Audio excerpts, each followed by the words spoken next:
Welcome back to Palisade Radio. I'm your host, Tom Bodrovics, and joining me today is returning guest Mark Magarian. He's a VP and Portfolio Manager at Wells Fargo Advisors. How are you today, Mark? Thank you for having me. Great to have you back. Recently, we've seen the balance sheet expansion of the Fed of more than $3 trillion, and we've also seen gold break out on the $1,760 level. It seems like the fundamentals have really been set up for gold to keep going to all-time highs. How are you seeing this situation develop? I think that, we were very bullish on gold with everything that had set it up prior to this recent setup, obviously triggered by the issues with COVID and how that affected the market. But I think that even the biggest bull of gold who'd anticipated that there'd be a Fed reaction, in the next downturn, probably did not forecast that $3 trillion would have been created pretty much out of thin air in the space of 3 months. Not to mention the government setting themselves on a monstrous deficit road simultaneous to that. So, all things being equal, yes, gold looks like it's on the cusp of a breakout, but given what we know they've done, I'd say that gold is maybe, it seems a lot lower to me here at 1,700 with what I know now than it did at 1,500 with what I didn't know was about to happen. Absolutely. So what are some of the fundamentals, as you're seeing them from your perspective, that have really set this bull market up?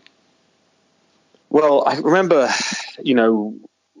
back pretty much, I've been a gold bull for about 20 years. Let me just state that. But where things really started to tick for me in terms of understanding what was going to happen down the line was probably in about 2013, 2014. Gold price had begun to have a pretty decent correction.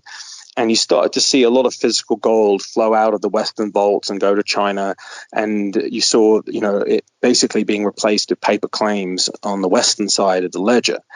And aside from the fact that the fundamental drivers of gold, were still in place in terms of the debt cycle and where the Federal Reserve had been going and where it was likely to go in the future, it seemed to me that gold was an asset that was almost like it was in like an inverted pyramid. Okay, like a Ponzi scheme, except for when it breaks, instead of collapsing, the price would explode. And effectively like a giant short squeeze waiting to happen. And once I'd figured that out, it was a case of, okay, well, what's the time scale here? What are we waiting for? And how do we best play it? And, once the gold price had bottomed in 2016 and began effectively a basing period before the breakout that we've experienced really in the last 9 months, it was clear that a testing of the highs was definitely on the cards the moment that the credit cycle turned, the stock market cycle turned, and you started to see the Fed walk back their tightening and go back to what they do best, which is just debase and attempt to bail everyone out. Now, the pace of these actions lately have been so vast and ham-handed. For me, $2,000 gold this year is I'd be absolutely shocked if we did not see it. And you're starting to see all the right types of investors put their hand up and say, I'm getting into gold, this is the right thing to do, while you're still not seeing a huge retail participation. So the setup still seems rather early, even if it looks like we've had a pretty decent run. What do you think are some possible catalysts for the retail or the quote unquote Robin Hood investor to get into this space? I don't know if I can speak for the Robin Hood investor. That's a whole new creature. I'm just sort of learning about everyone else. It seems to me that it's got to go bankrupt before they get interested. So I'm not sure any of the gold miners I'm looking at are anywhere near bankruptcy. They probably would have interested in it in these things 5 years ago. They would have pumped them all up nicely. But right now they may be a little too boring for them. But just like any bubble, when that stage does come, you're going to see Robinhood people pile in. You're going to see, my mum calling me up and saying, hey, what about gold stocks? You're going to get all these different telltale signs. But we're still a way away from there. But yes, when with the Robin Hood phenomenon. It'd be interesting to see what happens to some of the gold stocks when that crowd gets involved. I'm sure, just like with everything else that has been touched by that particular corner of mania, that all fundamentals will go out the window and it basically becomes a DraftKings gambling instrument. Yeah, I guess we'll know it when we see it, and we'll see what we do about it when that time comes. Yeah, I think it seems still a way before certainly that kind of retail puts its nose in this area. Do you think that hitting a new all-time high for gold could bring that type of interest to the space, though?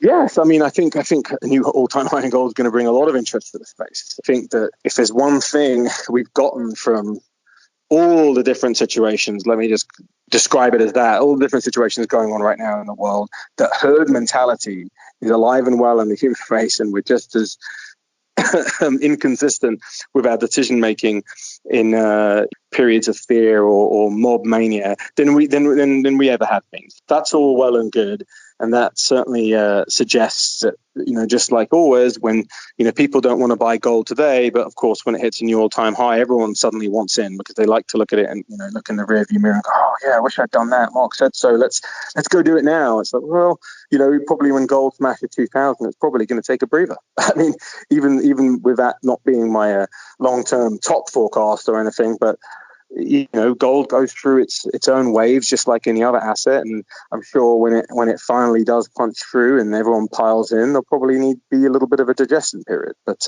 we'll see. I mean, it depends what the catalyst is. By the time we get there, it could end up running a little further, but we'll have to see. The older I get, the less I try and be too much of a seer, as that doesn't always work, and just have a good idea of roughly what's going to happen and why, and stick to your guns and let it play out and make some decisions if you feel things have gone too far in either direction. Interesting. Do you see playing silver and silver miners as more of an asymmetrical bet in contrast to gold? I mean, silver. Yeah, yes, I wouldn't disagree with that statement.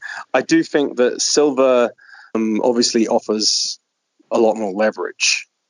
Yeah, as far as silver is concerned, I mean, obviously silver relative to the price of gold is very, very cheap. And if that be some method of assessing silver's current value, a lot of silver miners have lagged and they're only just starting to get going, and there aren't that many of them. I do feel that silver is sort of more of an end game situation.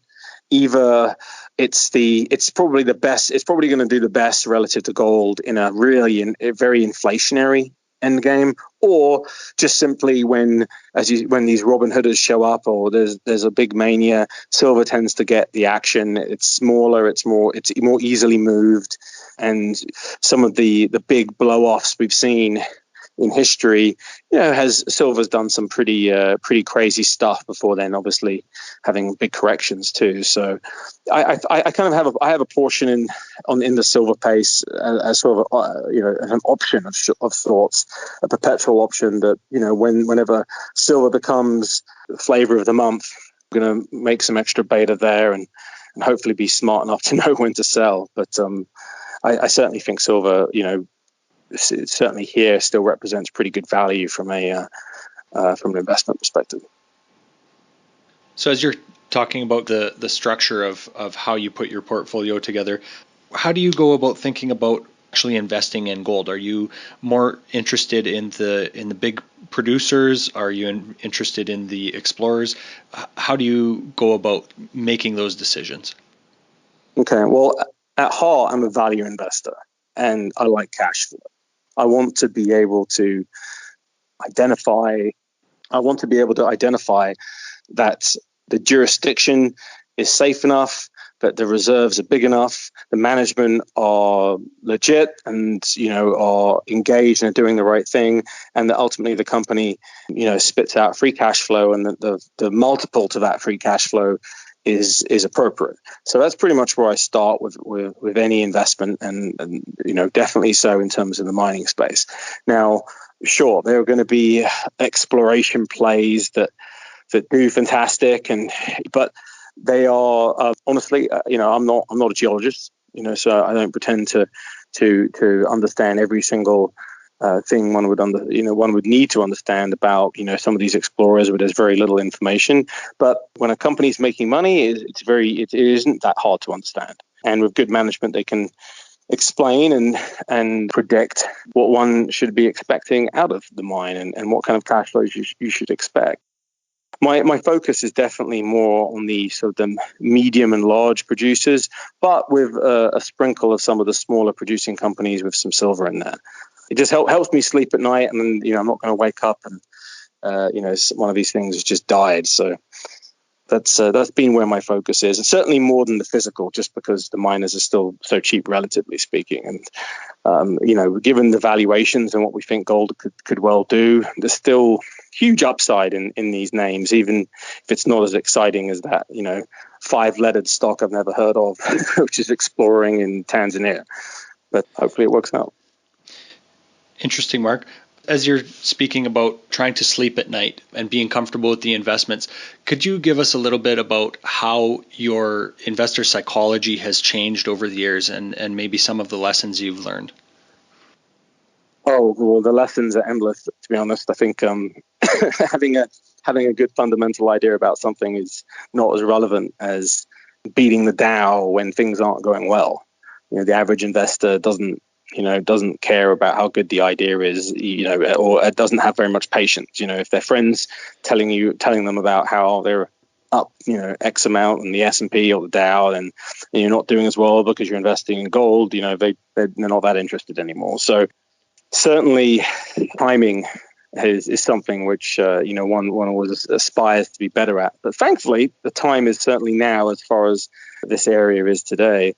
And what I have seen is that many investors whom have been 50-50 on the gold idea and precious metals in general, sort of like, okay, Mark, you seem to know what you're talking about. Okay, we'll do some. Well, now they're starting to get it.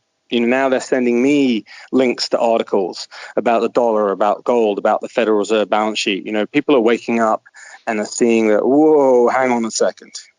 The forecasts for what would happen to the gold price are now looking much more reasonable and less out there than perhaps from their perspective it was before. So I am seeing certainly a change, and that's what a bull market does to you, I think. As we were speaking before the call, you're interested in some of the energy stocks as well. So could you give us a little bit about how you see the uranium sector developing? Yeah, I mean, uranium, I think I mentioned this on my last interview, and there's not many producers of uranium in the world. You can really, list them on a piece of paper and see where, 75, 80% of all the uranium in the world is coming from and what these different producers are up to right now. And the overhang, which was created from the Fukushima disaster, is slowly being eaten away from an inventory perspective. And right now, just using Cameco as an example, I don't own Cameco, but they've idled most of their production. And their joint ventures in Kazakhstan as well is also not running at full capacity. And so you've seen the uranium price bounce from about $23 to up to about $33. And that's kind of where it's hanging out right now. I mean, there's just no new uranium production coming on unless uranium's over $50. Just no projects out there that make any sense whatsoever. And, nuclear power is still a big part of the picture. While the West is decommissioning some power stations, China is opening new ones. So it's about, net, it's still some growth. And uranium seems to me like another asset where it's hard to tell the timing on it, but the odds that there's the lack of supply at some point that drives the price higher seems pretty likely. Question is when? I don't know, but sometime. And from in the short run, it does seem like an area that's worthy of consideration just from a diversification perspective. And when that bull market really starts getting going, hopefully I'm smart enough to sort of add to it and increase my exposure there. But it certainly has a lot of potential. It's definitely worth putting on your watch list and some of the uranium names and kind of watch what's happening. And see if that equation starts to turn around. And I think a real signal would simply be uranium trading above $40. So when that happens, that's probably enough for me to think, okay, the supply is done. Now they're in deficit. Now what? As we know, as anybody knows that has looked at the uranium space, it's a very opaque market to try and really understand. What are some good sources for you to try and understand that market and news about that industry? I really follow two sources for this, and that's one is anything that Cameco says, because they've got their ear to the ground on so much of it. So simply listening to everything they have to say gives you a very, very good idea of what's going on. And then also Next Gen Energy, which has a uranium deposit up there in Canada, very close to Cameco's, is also a pretty good source of information as well. So those are pretty much where I get most of my uranium info from. Great. You were speaking before the call about you're very bullish on hard assets in general and particularly oil. So give us a little bit of your thesis on why oil and why now. Well, I think energy is one of those things where, and oil being the focal point of it, but I could include nat gas as well, is one of those things where I feel as a value investor, I get drawn to it like a moth to the flame when something is getting very, very cheap and very hated. So that's where it started, really. It's like, okay, hang on a second. This area is getting absolutely blown to smithereens. Is Exxon going to go broke? No. Where is the value here? And as it turns out, there is quite a lot of value. It's been a bit of a good run off the lows lately. I mean, oil has gone from minus 50 to plus 40, which is crazy in the space of 3 months. So, I'm not so sure if necessarily now is the exact moment to be buying more oil-related assets, but it's definitely worthy of consideration if prices look as reasonable as they did a few months ago. Again, I mean, the world is still heavily dependent on fossil fuels, and it's unlikely that that's going to change as quickly as the Tesla fans would think. There just simply isn't the infrastructure to handle everyone driving an electric car. That doesn't exist. And one of the interesting things from that Exxon actually has, and in one of their presentations, is they actually model a scenario in the future where there is 100% electric vehicles.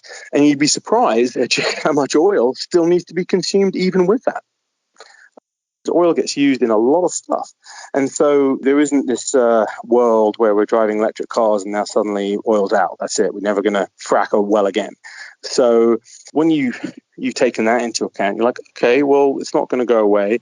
What are the values like? And we've got a lot of free cash flow cows, really, in the majors in the oil space, that life isn't that great at $40, but they're still making money, still paying in many cases paying big dividends, and it's an area where there's really not a lot of interest and prices are cheap, so it has the potential to be an outperformer in a world where hard assets become in vogue again, which they've been out of vogue for so long. But with what the Federal Reserve is doing, one has to start to consider all things that cannot be tied down as being of interest to protect one's wealth in the long run. As we wrap up, Mark, is there anything else you'd like to mention? I think it's important for investors, certainly in precious metals, to be very, very careful with leverage or chasing, penny stocks on Robinhood. Do your research, get good advice, invest in companies with strong free cash flows and good balance sheets, and make sure that if you happen to share the opinion that it's worthy to have some protection against everything the Federal Reserve and the government are doing, that you do it in a manner that you win. You don't lose because you bet the house or because you took too much risk on a stock you didn't really know anything about. So I would certainly add that. Great. Can you share with us where we can find more information about you, Mark? You can find me on LinkedIn under my name, Mark Magarian. I'm also on Twitter. I'm pretty much the only one, I think. There's not many Mark Magarians in the world. So, yeah, you can Google me and track me down pretty easily if you want to have a chat. Excellent. Thanks for your time today, Mark. Thank you, sir. This podcast is for general informational purposes only. Nothing on this podcast should be taken as investment advice. Guests on this show are not compensated for their appearance. Listeners are urged to educate themselves and make their own decisions. Do not base any investment decisions on the information contained. To view our full disclaimer, please visit our website.